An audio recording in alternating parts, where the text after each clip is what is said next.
او فرمایل و ای ملمت څوک او دلته ولې راغلی سکه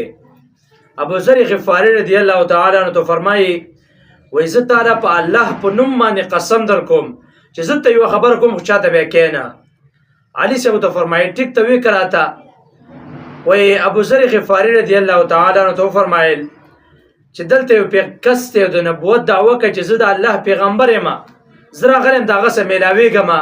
ستانه ته پوس کوم چې آیا هغه به رښتیا پیغمبر یا کنه اسی د دروغ دعوه کوي وای دا وی علي صاحب چې په الله مې قسم صحیح پیغمبر دی او د الله رسول دی او د الله نبی دی او ما په خپل ایمان اورې زه په خپل مسلمان یم وای علي صاحب ته فرمایي چې سار به د سسه میلاو کما خو په شرط یو شرط باندې حالات ډیر زیات خراب دي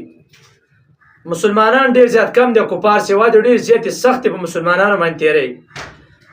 زه تا یو طریقه خیم زبتا سبا پیغمبر علیه الصلاۃ والسلام خواته ورسوم او طریقه بدای چې ما ته سحر د دې ځان روان شو د زمونږ د کور روان شو زو نو اول خدا چې په لار کې به موږ له سوق مخې لرانه شي کوم مخې لرام شي موږ لا نو سبا لار کې سیټ کې نه ما یا به خپل سپړې یا دارنګ چپل سي کوما یا به د تشو امتیازو د پاره دا کینه مخته مخه تزي وای دا چې ټیک تا مارال د پیغمبر علیه الصلاۃ والسلام ته ورساو سحر کې چې څنګه سمېلاو ش ډاری کې کلمه ویله مسلمان شو پیغمبر علیه الصلاۃ والسلام تو فرمایل وس خپل عبادت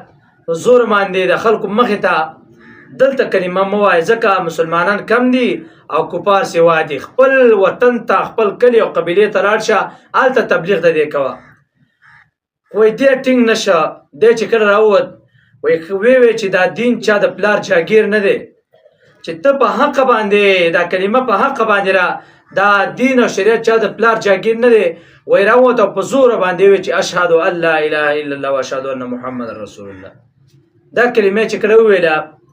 وای د مکه کوپارو په د باندې را باندې ګلوډیر زیاتې وه